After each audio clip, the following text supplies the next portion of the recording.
The year was 1701. Europe was once again at war. Philip V, the grandson of Louis XIV, Sun King of France, sat upon the Spanish throne. Fearing this powerful union between France and Spain, England, the Holy Roman Empire, the Dutch Republic, and Habsburg Spain formed an alliance to oust Philip and replace him with the Archduke Charles, younger son of Emperor Leopold of the Holy Roman Empire. This alliance opposed Bourbon Spain, France, and later Hungary, and the war led to the deaths of between 235 and 400,000 men and cost an immeasurable amount of money to prosecute.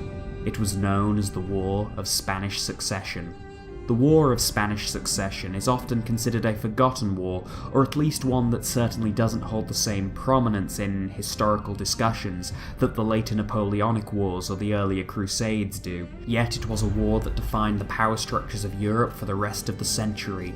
It was the last war the Sun King of France fought, and holds cultural relevance even to this day.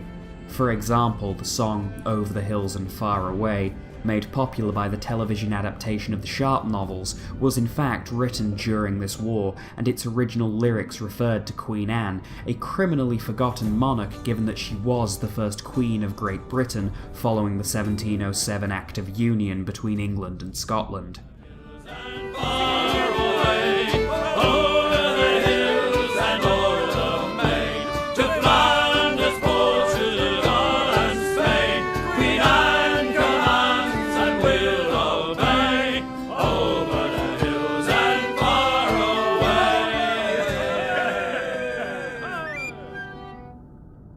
But what, might you ask, do any of these patrician power struggles have to do with pirates?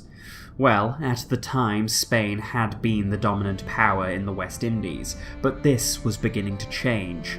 As the Spanish Empire declined, Britain, France, and Holland moved to make their own claims in the region, establishing colonies, trading posts, and plantations. During the War of Spanish Succession, these colonies suddenly became very vulnerable indeed, due to the relatively small sizes of navies at the time. These defenseless colonies were rich pickings for the various powers of the war to raid, sack, and pillage. None of the combatants on either side had the naval strength to defend their holdings, and as such, they turned to the aid of privateers to help prosecute the war in the West Indies. A privateer was a sailor who was legally allowed to raid and make prizes of enemy ships in a time of war. These men were used much in the same way that mercenaries were used on land. Becoming a privateer was often seen as a much more profitable venture than sailing under naval colours, as discipline was extremely harsh in the Royal Navy and wages were almost comically low. In addition, many sailors in the Navy never even saw the pittance that they earned. The money was often squirreled away by unscrupulous captains, who forced their sailors on voyage after voyage, and many more sailors didn't even choose to sign up, instead being press-ganged whilst drunk on the docks. Privateering, then, by comparison, was a far more attractive prospect. A privateer could earn in 1 year the same amount a naval sailor could earn in several. This was due to a number of factors. Firstly, privateers were paid a greater share of whatever prizes they took from the enemy. This was on top of wages negotiated for and agreed upon by the crew before departure. These wages were then codified in a contract known as the Articles of Agreement, which legally bound those running the voyage, the owners of the ship, and the crew serving aboard the vessel. By contrast, the wages of a naval sailor were so low as they had been set in 1653 and never adjusted for inflation, as the Navy was under no obligation to abide by any Articles of Agreement. Discipline was still harsh aboard private vessels, but not to the extent of the Navy's excessive cruelty, and most privateers didn't need to worry about being press-ganged or forced into another voyage when their time was up, as the captains rarely held their pay hostage, as was common in the Navy, due to the legally binding terms of the contracts signed by the crew. All sides in the conflict used these privateers to excess, with many famous pirates of the Golden Age starting out as these sea-born mercenaries. Benjamin Hornigold and Edward Thatch were perhaps two of the most famous pirates who began their careers as privateers. These privateers raided the ships of enemy navies and trading vessels throughout the conflict, operating from all across the West Indies. English and later British privateers soon found themselves based in the Bahamas. One town particularly influenced by this plague of privateers was the town of Nassau on the island of New Providence. Nassau was attacked and burned twice during the war, first by Spain in 1703 and then again by France in 1706. These attacks left the city mostly uninhabited and the perfect place to launch privateer raids, as the coastline provided a relatively safe harbour for repairs and resupply. Eventually Nassau would become infamous as a pirate republic, albeit one that was incredibly short-lived. But what drove these men to piracy? Why did they go from relative security of government sponsorship to lawlessness that could get them executed if they were caught? The first and simplest answer to this question was that in 1714, peace was declared.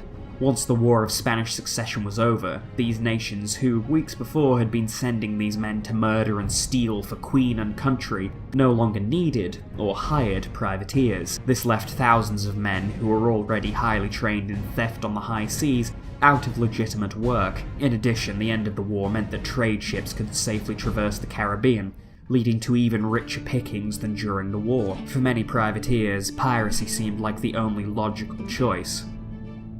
The second reason for this mass turn to piracy following the Peace of Utrecht was the popular legend of Henry Avery, the so-called Pirate King of Madagascar. Like many sailors who turned to piracy, Avery experienced indignities and abuses aplenty in the Royal Navy. The captain, who Avery served under, withheld his crew's pay due to a lack of proper documentation. The sailors, who by this point had already reached Spain, were essentially prisoners in a foreign port for months on end, with no way of sending money back to their families. In 1694, Avery mutinied and seized control of the ship, rechristening it the Fancy. It had previously been known as the Charles II. He spared the captain and those loyal to him, and on the 7th of May, 1694, he set sail. The Fancy was a monster of a vessel, a 46-gun man-o'-war. As such, Henry Avery and his crew felt confident in their abilities to take whatever prize they desired. Avery and his crew sailed the Fancy past Madagascar and up to the volcanic island of Perim in the Strait of Mandeb, where Avery joined up with several other pirate crews to await a convoy of the powerful Indian Mughal Empire returning from its yearly pilgrimage to Mecca. Whilst the majority of the convoy slipped past the pirates in the night, two ships lagged behind and were soon pursued by the pirates. The first was the Fateh Mohammed, a warship escorting the true prize, the great ship the Ganges Sawai, a ship supposedly so full of riches that if she were taken, it would make Avery the richest and most infamous pirate in the world. The pirates first pursued the Fateh Mohammed and took her with little resistance, but the mighty Ganges Sawai was much more formidable. She had 84 cannon, 38 more than the Fancy. Furthermore, the Ganges Sawai had around 400 musket-armed guard on board, compared to Avery's 113-strong crew. With the opening volley, Avery's men managed to destroy one of the Sawai's masts and blow up one of her cannons, killing several of her crew and demoralizing the rest. Combined with the weak leadership of the Ganges Sawai's captain, this allowed both Avery's crew and the crew of another of the pirate ships to board and take the Sawai after a fierce battle lasting between 2 and 3 hours. What followed next was left out of the romanticized biographies of the time. Avery's men subjected the Sawai and her 600 passengers to such brutalizations and torment that many chose to commit suicide. This torture lasted for 3 days until the location of the Sawai's treasure was uncovered. All told, the pirates recovered between 200,000 and 600,000 pounds worth of treasure in various denominations, and after a furious disagreement with some of the other pirates, Avery's men confiscated their share of the loot and set sail. Upon reaching a safe harbour, the loot was divided, with each man in Avery's crew receiving around £1,000 and a share of gemstones.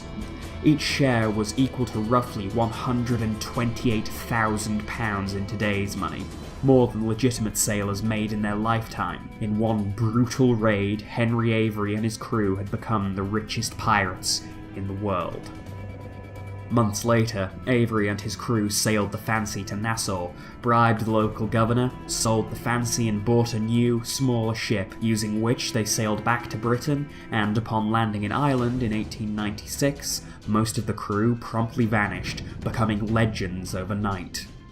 However, one of the legends that grew following Avery's disappearance was that, rather than vanishing in Ireland, he had instead gone to Madagascar and founded a kingdom of pirates, where all men lived free. It was this legend and the stories of the historic raid on the Mughal treasure that were told in every seaside tavern throughout Britain, the very taverns that young men such as Edward Thatch and Benjamin Hornigold frequented. In these stories, Avery was not a brutish thief, but a sea-born Robin Hood rebelling against abusive captains and the system that kept sailors poor and abused. The full details of his terrible deeds were left out of the most popular tales, inspiring young men to imitate his heroic myth. So, with the stories of Henry Avery and his pirate kingdom in their minds, feelings of betrayal in their hearts, and no gainful employment to be had, is it any wonder that so many of these men slipped into piracy? Some, such as Benjamin Hornigold, kept up the pretense of being British privateers for a few years, only attacking ships of supposed enemy nations. But as the war faded into the past, it soon mattered little what colours a ship flew. Every ship was prey for the pirates. It was this brew of perfidy, fame, and fortune that forged the most infamous personalities of the Golden Age of Pirates, including one who would surpass even the Pirate King in notoriety, a man who was the most feared man on the high seas, a man who many say hell itself spat back out, a man called Edward Thatch, better known to you and I as Blackbeard. But his is a story for another day.